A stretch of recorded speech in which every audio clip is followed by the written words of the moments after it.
Good evening, everyone. My name is Paul Young. I'm going to walk you through innovation R&D development in terms of the funding, in terms of what it means in the grand scheme of an economy, in terms of how your companies move forward with it based on government policies as well as strategic investments by business. So what I'm going to do is I'm going to talk about innovation, what it means. I'll talk about tax credits, what they are. I'll talk about innovation failures, so why some companies fail at it.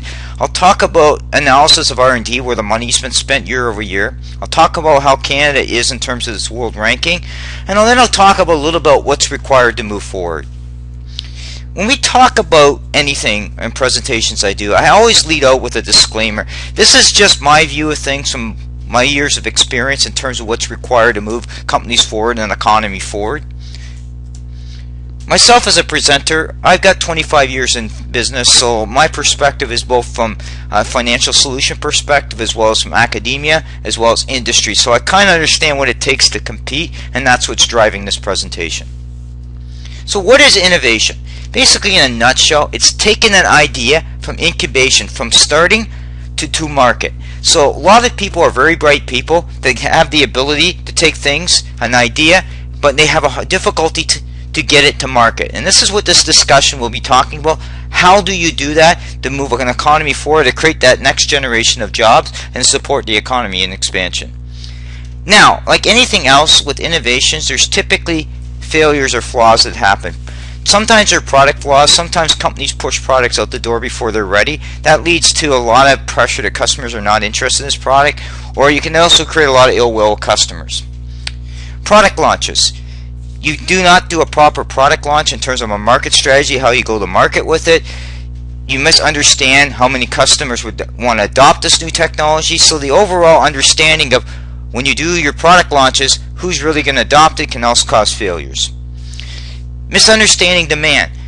If customers are quite happy with their existing product, there's no real incentive for them to buy the latest products. Second point, a slow economy means people are curbing back expenditures. They're not likely to buy the new products.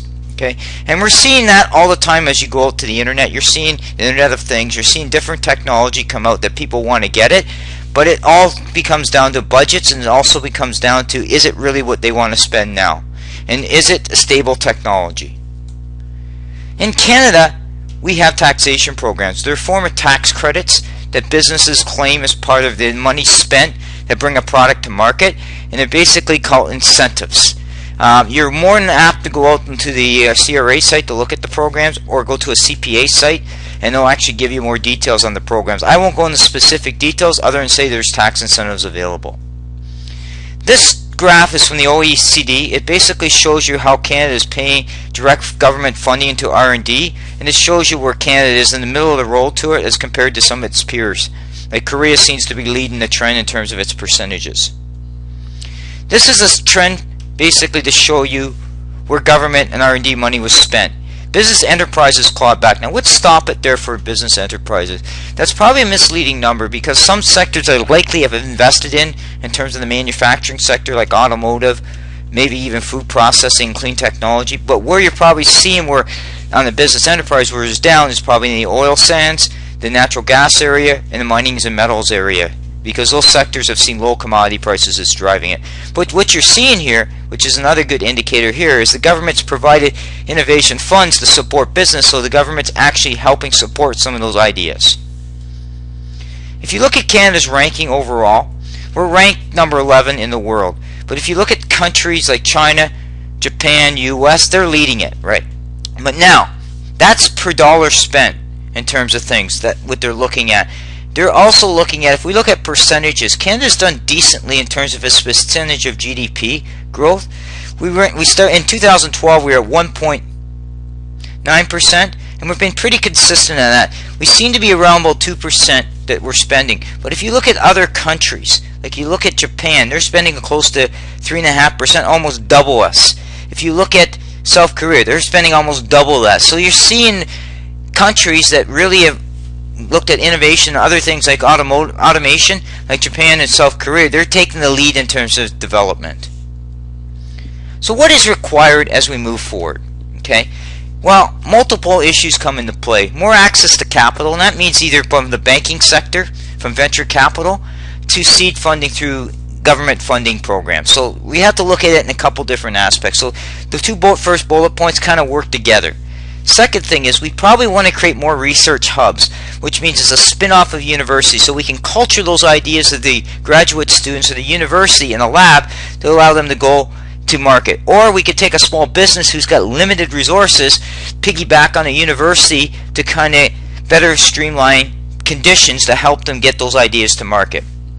Streamlining regulations, that gets into from environmental standards, that gets into policies to help approve things through the pipeline. That's all part of that. Taxation is going to determine some of these things. Like startup companies typically spend a lot of money to compensate people, but they use stock options. So if we change any program around stock options, it may de-incentive companies to basically go to market or create companies. If we hike taxation rates, well, that means we're taking a little more money from these people, less money they can put back in their business as holding patterns. Okay? Any new taxes will also impact business ability to have that extra capital to spend, because at a startup it's critical to have access to capital but also control its cash reserves. And that's something that's not discussed a lot of times as part of a business policy thing, but that's how business kind of operates. So when you're looking at innovation and you're looking at ideas to market, it's very critical to have a balanced approach to policy to make sure that when you're taking something from idea that all stakeholders are involved. Thank you.